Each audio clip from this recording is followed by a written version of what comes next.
사연의 여왕입니다. 오늘의 사연 시작합니다. 저는 30대 초반의 여성입니다. 얼마 전까지는 결혼을 앞두고 있었어요. 결혼을 약속했던 남자친구와는 지금은 남남이 되어버렸습니다. 결혼을 장사로 생각하려던 것도 모자라서 아들 장가 보내는 걸 핑계로 한몫 챙겨보려던 남자친구 어머니에게 질려서 그렇게 되었네요. 어디다 말하지도 못할 일이라서 쉬쉬하고 있다가 이렇게 제 속이나마 조금 후련해 보고자 이렇게 사연을 적게 되었습니다. 저와 남자친구는 술자리에서 만났습니다. 모처럼 친한 여자친구들하고 모였던 자리인데 우연히 남자친구 테이블과 합석을 하게 되었어요. 저는 그런 자리를 좋아하지 않는데 다른 친구들이 원하니 어쩔 수가 없었네요. 그러다 남자친구와 바로 옆에 앉게 되었고 몇 마디 이야기를 나누게 되었는데 생각보다 말이 너무 잘 통하는 거예요. 어느덧 시간은 늦어 집에 가야 할 시간이었고 남자친구가 다시 한번 만나고 싶다면서 제 연락처를 물어보더군요. 저도 술이 어느 정도 오른 탓에 제 연락처를 주긴 했지만 진짜 연락이 올 거라곤 생각지 못했습니다. 하지만 이튿날 남자친구가 저에게 잘 들어갔냐며 연락을 해왔고 이를 계기로 저희는 2주일 동안 5번이나 더 만났어요. 대화도 잘 통하고 취향도 비슷해서인지 금방 사귀는 사이가 되었습니다.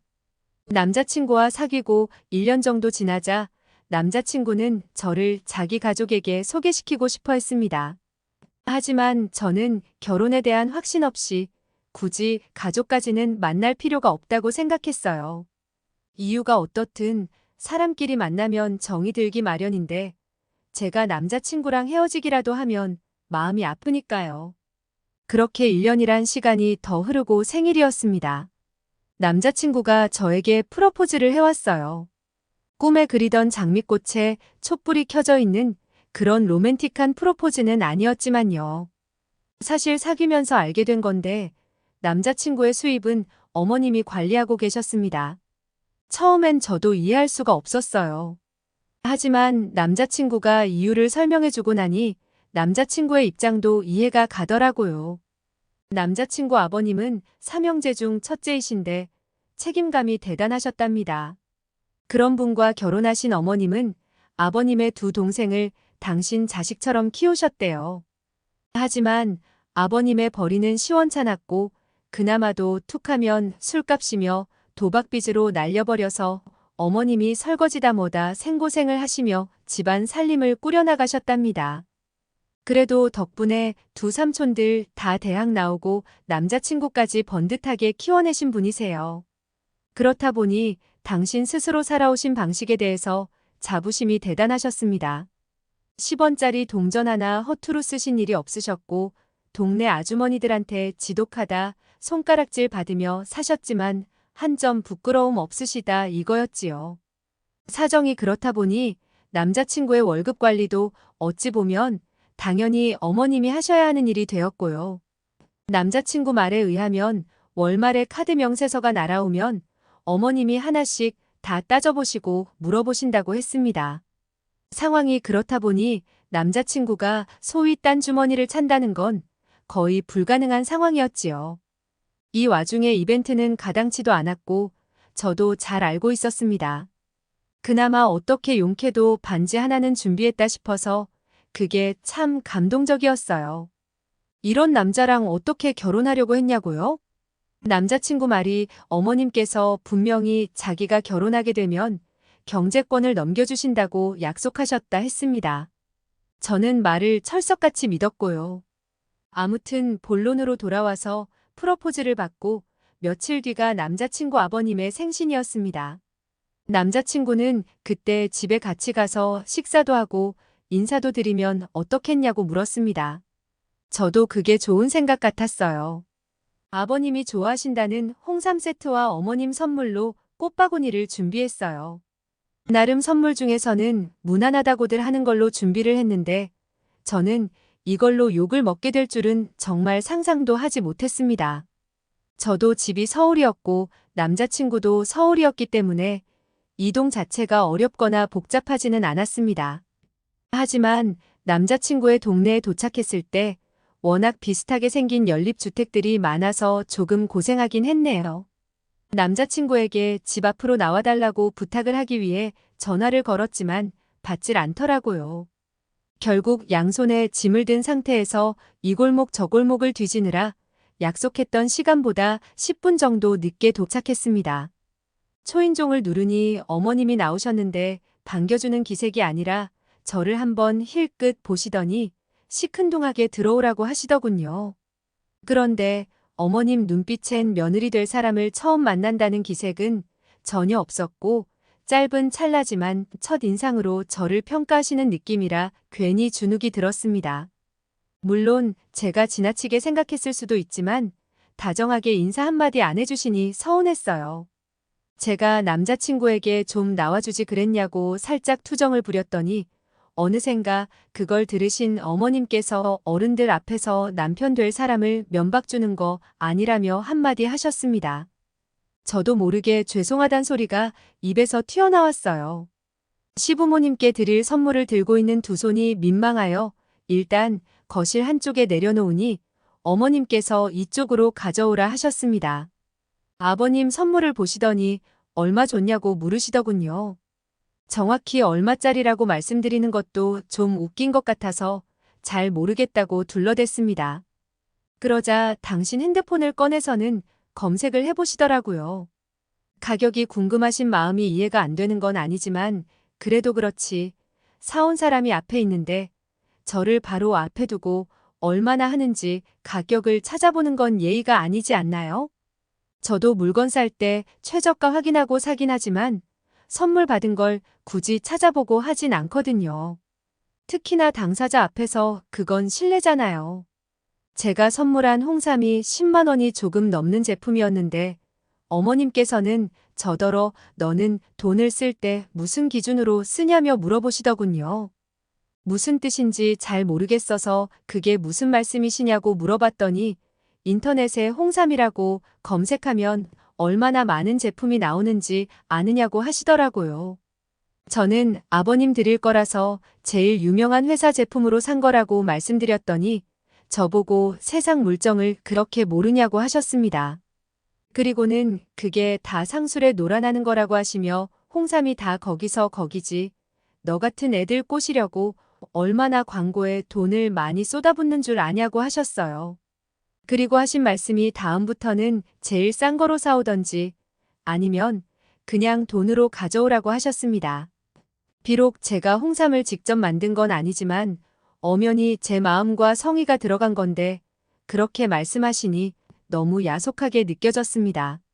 하지만 어머님은 제 불편한 마음은 눈치채지 못하셨는지 하시던 말씀을 계속하셨어요. 꽃 같은 것도 나가면 길바닥에 천지가 꽂히고 풀떼기라면서 이런 걸 왜 돈 주고 사냐고 하셨습니다. 꽃이 보고 싶으면 산에 가면 된다고요. 그러면 공기도 좋고 건강도 좋아진다며 당신 아들이 벌어다주는 돈을 앞으로 제가 이렇게 허투루 쓸까봐 겁난다 하시더군요. 남자친구 딴에는 어떻게든 제 편을 들어주려고 원래는 제가 엄청 아껴 쓰고 절약하는 성격인데 오늘은 인사한다고 잘 보이고 싶어서 돈을 쓴 거라고 어머님 떨어 이해해 주시라고 하더라고요. 그러면서 저한테 얼른 죄송하다고 다음부터는 한 번 더 생각하겠다고 사과드리래요. 너무 황당하고 어이가 없었는데 얼떨결에 남자친구가 말하라는 대로 말씀드렸습니다. 제 돈을 주고 사가지고 온 선물을 가지고 죄송하다고 사과를 드렸네요. 다음에는 어머님이 말씀하신 대로 미리 잘 알아보고 하겠다고요. 밥을 먹는 동안에는 대화 아닌 대화가 오갔습니다. 어머님은 계속해서 물가가 올랐다 계란은 그래도 어디가 싸다 하시며 정말 돈하고 관련된 이야기만 하셨고 아버님은 식사를 어찌나 빨리 하시는지 말도 못 붙이겠더라고요. 그나마 착한 남자친구가 어머님이 하시는 말씀에 맞장구만 쳐주고 있었고 저는 말 그대로 꿔다 놓은 보릿자루 마냥 구석에 있었습니다. 게다가 정말 마음이 상하는 일이 있었는데요. 사람이 넷인데 갈치는 세 토막만 올라와 있더라고요. 하신다는 말씀이 마트에 갔는데 한 팩에 5천 원이더래요. 그 말이 진짠지 어쩐지는 모르겠지만요. 그러면서 어머님이 먼저 한 토막 집어가시고 아버님이 집어가시니 당연히 한 토막이 남았지요. 남자친구가 그나마 한 토막을 저 먹으라고 제 앞으로 밀어주더군요. 그러자 어머님이 남자친구에게 그럼 너는 뭘 먹냐면서 벌써부터 여자한테 다 퍼준다 하시더니 어머님 밥에 올라갔던 갈치를 남자친구에게 주셨습니다. 그 모습을 보는데 제가 그나마 마지막 한 토막을 먹었다간 소화를 못 시키겠다 싶었어요. 결국 남자친구에게 생선은 잘 못 먹는다고 너나 먹으라고 줘버렸습니다. 제가 살면서 갈치를 못 먹어본 것도 아니지만 어째서 마음 씀씀이가 저러신가 불쌍한 생각까지 들더라고요. 코로 들어가는지 입으로 들어가는지 알 수 없었던 식사를 마치고 거실에 모여 앉았습니다. 언제 깎아두신 건지 모를 정도로 갈색으로 변해버린 사과를 꺼내오시더라고요. 남자친구는 아무렇지도 않은 듯 먹었지만 저는 차마 손이 안 가더군요. 그 모습을 본 아버님께서 어제 먹던 거를 손님한테 내오는 사람이 어딨냐고 어머님한테 한마디 하셨습니다. 그러자 어머님께서는 이거 색만 변한 거지 맛은 똑같다면서 먹어도 안 죽는답니다. 보다 못한 아버님이 부엌에 가셔서 사과 2알을 가지고 오셨는데 그것마저도 멍이 든 사과였습니다. 그제서야 이게 어머님 원래 생활 방식이라는 생각이 들더라고요. 누구도 바꿔놓을 수 없을 거란 것도 알 수 있었고요. 다른 사람들은 예비시댁에 인사를 드리러 갈 때 어떤 마음가짐으로 가는지 모르겠지만 저는 저만 평가받으러 가는 자리라고 생각하지 않았어요. 예비 시부모님도 당신들의 기준을 가지고 저를 평가하시겠지만 저도 제 나름의 기준으로 그분들이 어떤 분들인지 파악하러 가는 자리라고 생각했습니다. 그런 의미에서 오늘 만난 남자친구의 부모님은 어려운 분들이셨어요. 그나마 아버님은 어머님의 기세에 눌려서 그렇지 별나신 분은 아니신 것 같았어요. 문제는 어머님이셨지요. 선물 가격 따지시는 것과 음식 가지고 야박하게 구시는 것이 별거 아닌 것 같으면서도 괜히 신경 쓰이더라고요. 결혼 전부터도 이 모양인데 결혼하고 난 뒤에는 제가 어떤 대접을 받게 될지 안 봐도 눈에 선하더라고요. 고민 끝에 저희 어머니께 말씀드렸습니다. 참고로 저희 어머니는 주변 사람들에게 퍼주는 걸 워낙 좋아하시는 분이세요.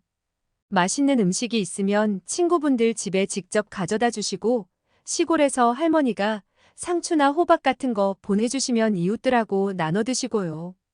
연말에는 복지관에 케이크도 몇 개씩 사다가 보내시는 그런 분이십니다.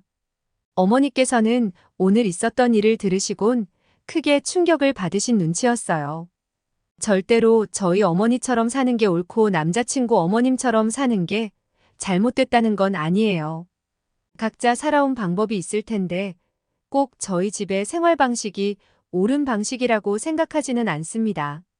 하지만 저희 집이나 남자친구 집안의 분위기가 서로 판이하게 다르다는 건 사실이었잖아요.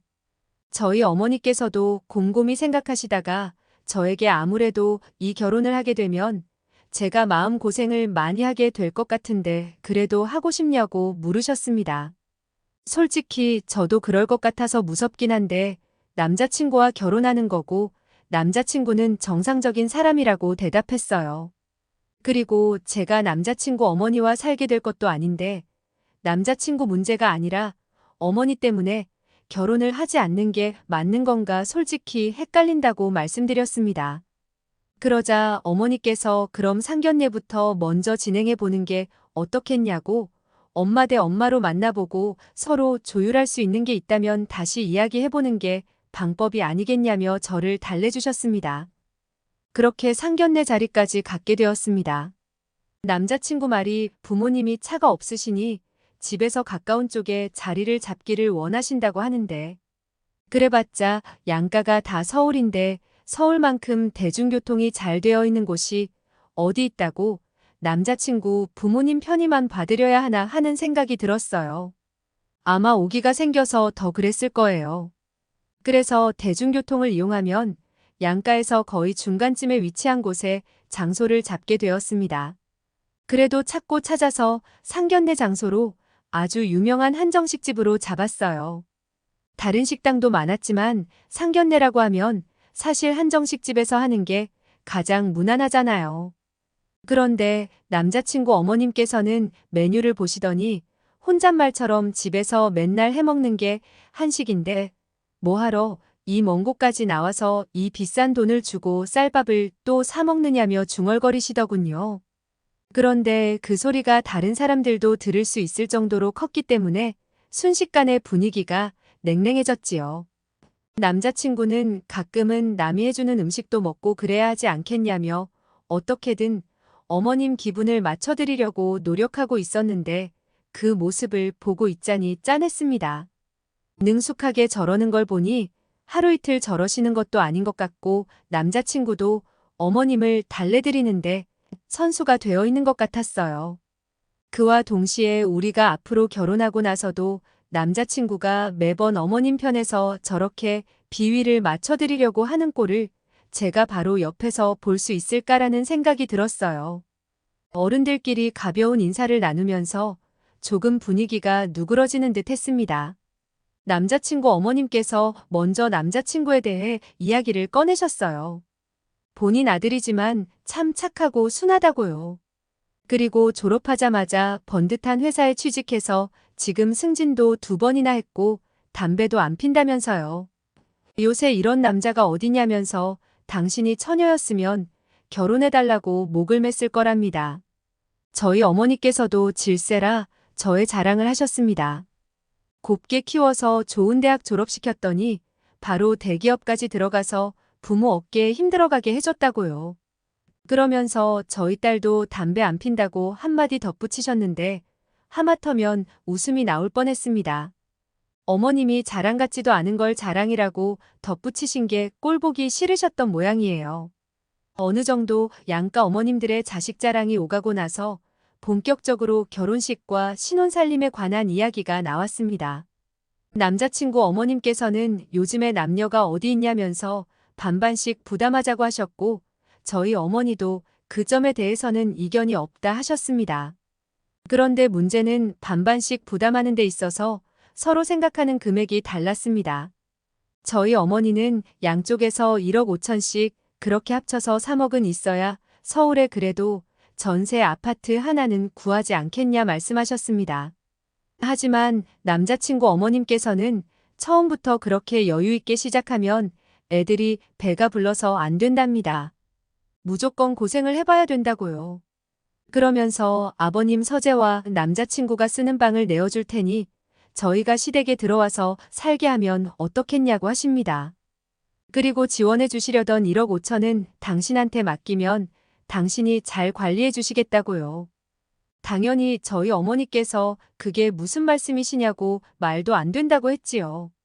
그러자 남자친구 어머님께서는 1억 5천을 생판 남한테 주고 전세로 들어가면 그건 집주인의 배만 불려주는 꼴이라고 하셨어요. 그리고는 뭐하러 그러냐며 차라리 저희가 한 집에 들어와서 살면 제가 자기한테 살림도 배우고 어머님은 맡겨놓은 돈으로 이자라도 벌 수 있으니 그거야말로 일석이조가 아니고 뭐겠냐고 하시더라고요. 듣다 못한 남자친구와 아버님이 무슨 소리냐고 적당히 좀 하라고 어머님을 말리려고 들었지만 제가 보기엔 소용없었습니다. 오로지 어떻게든 1억 5천을 당신 주머니에 넣어야겠다는 생각뿐이신 것 같았어요. 저희 엄마도 어떻게든 대화 주제를 돌리려고 노력하셨습니다. 집 문제는 다시 천천히 이야기하기로 하고 그럼 혼수나 예단은 어떻게 했으면 좋겠냐고 하니 어머님께서는 혼수는 걱정하지 말라 하셨습니다. 본인 집에 밥솥이며 냉장고며 다 있는데 그런 게 뭐가 필요하냐고요. 그냥 몸만 들어와서 살면 된다고. 그리고 원한다면 아버님 서재와 남자친구가 쓰는 방 사이에 있는 벽을 트고 문을 만들어서 거기를 한 방처럼 크게 쓸 수 있게 만들어주고 도배랑 장판도 새로 해주신답니다. 마침 남자친구 방이 남향이라 그쪽으로 햇빛도 잘 든다고 하시는데 어이없어서 실소만 나왔어요. 그러면서 혼수랑 예단은 필요가 없고 대신 자기 집에서 저희가 얹혀 살게 되는 거니 앞으로 생활비를 보태는 게 좋겠다고 하시네요. 내 집에 들어와서 사는 거 월세 낸다 생각하고 한 달에 생활비로 100만 원씩 내랍니다. 그 말을 듣는 순간 우리 결혼은 쫑났다 싶더라고요. 완전히 아들을 팔아서 장사하시는 거잖아요. 남자친구는 고개를 푹 떨군 채 한숨만 내쉬고 저도 할 말이 없어서 부모님께 그냥 가자고 했습니다. 저희 부모님도 화가 많이 나신 눈치였지만 제 남자친구 입장도 있고 하니 더는 말씀 안 하시고 저희 아버지께서 이 결혼은 좀 더 생각해봐야겠다고 마무리를 지으려고 하셨어요. 결혼이 파토가 나는 쪽으로 이야기가 돌아가니 어머님은 혹시 1억 5천이 많아서 문제냐고 그럼 돈은 알아서 굴리시고 일단 애들만 집에서 신혼살림을 차리는 게 어떠냐고 하시면서 생활비만 주면 자기는 상관이 없다고 하는 겁니다. 듣다 못한 저희 어머니께서 저희는 딸을 그 집에 들어가서 살게 할 생각이 없다고 이제 시작하는 애들인데 시집살이를 시킬 생각이 없다고 못을 박으셨어요. 그리고 어머님한테 혹시 애들 따로 살게 하실 생각이 전혀 없으시냐고 단도직입적으로 물어보시더군요. 그러자 어머님께서는 그럼 내 돈으로 다른 사람이 돈을 벌게 해주는 건데 왜 그런 짓을 하냐며 오히려 저희 어머니를 한심하게 보더라고요. 대화가 안 되더군요. 막말로 1억 5천을 2년 동안 어디 묻거나 봤자 이자가 도대체 얼마나 된다고 저렇게 아들 결혼을 담보로 환장을 하시는 건지 이해할 수도 없었고 이해하고 싶지도 않았습니다. 결국 저도 남자친구에게 미안하다고 이 결혼은 못할 것 같다고 말했습니다. 남자친구도 차마 저를 잡지 못하더라고요. 남자친구가 어머님께 도대체 자기 돈은 얼마나 있는 거냐고 묻는 게 어렴풋이 들렸고 액수는 정확히 들리지 않았지만 남자친구가 주먹으로 식당 벽을 내려치는 걸 언뜻 보았어요. 모르긴 몰라도 액수가 남자친구 기대보다 많이 적었던 모양입니다. 그리고 마지막까지 화장실을 다녀왔는데 아직 계산이 안 되었다고 하더라고요. 그래서 카드를 꺼내는데 뒤따라온 남자친구가 자기가 낸다더군요. 남자친구의 손등엔 피도 좀 나고 부어 있었어요. 순간 손을 보고 벙쪄 있는데 어디선가 어머님이 나타나셔서는 남자친구를 저지하시더니 저더러 계산을 하라 하시더군요. 식당 예약을 제가 했고 자기는 먹고 싶지도 않은 걸 먹어야 했으니 돈은 저희가 내는 게 맞다면서요. 남자친구가 어머님을 향해 도대체 왜 그러시냐며 소리를 질러댔고 저희는 식당 직원 앞에서 너무 쪽팔려서 죽는 줄 알았습니다. 그리고 며칠 동안 남자친구로부터 연락이 없었습니다. 저도 어떻게 도와줄 수 있는 일이 아니라서 먼저 연락하지 못했습니다. 결혼은 현실이라잖아요. 결국 한참이 지나서야 남자친구한테 연락이 오긴 왔네요. 자기가 정말 미안하다고 사과를 해왔습니다. 다시 시작하자는 말을 하면 어쩌나 했는데 다행스럽게 그런 말을 꺼내진 않더라고요. 그날 어머님하고 무슨 말을 했길래 그렇게 화가 나 있던 거냐 물어봤더니 여지껏 남자친구 돈을 관리해준다며 가져가셨던 돈이 얼마인지 물었는데 돈이 4천만 원밖에 없다고 하시더래요. 남자친구의 계산이면 1억 5천까지는 턱없이 부족해도 여태까지 보내드린 돈이면 1억 근처까지는 갔을 거라고 확신을 했었다고 합니다. 그런데 막상 물어보니 남자친구의 예상보다 반도 안 되는 터무니없는 금액이었던 거예요. 그동안 관리해 주신다고 가져가신 돈은 다 어쩌시고 그거밖에 없냐고 물어봤더니 어머님은 무슨 소리를 하는 거냐며 돈은 다 남자친구가 가져다 쓴 거 아니냐고 구기시더래요. 그런데 정작 돈을 어떻게 관리하셨는지 내역서고 뭐고 하나도 없으니 시시비비를 가릴 수도 없고 남자친구도 답답해 죽을 노릇이랍니다. 대신 이번 사건을 계기로 남자친구는 가족하고 연을 끊었다고 하네요. 남아있는 4천만 원도 다 가져와 미련이 남은 건 아니지만 혹시나 자기가 돈을 많이 모아서 다시 한번 제 앞에 설 수 있는 상황이 되면 그때 자기를 다시 만나줄 수 있냐고 물어보더라고요. 안쓰럽게 말하는 남자친구 모습에 마음이 아프긴 했지만 제가 어떻게 해줄 수 없는 일이라는 건 누구보다 잘 알고 있었어요.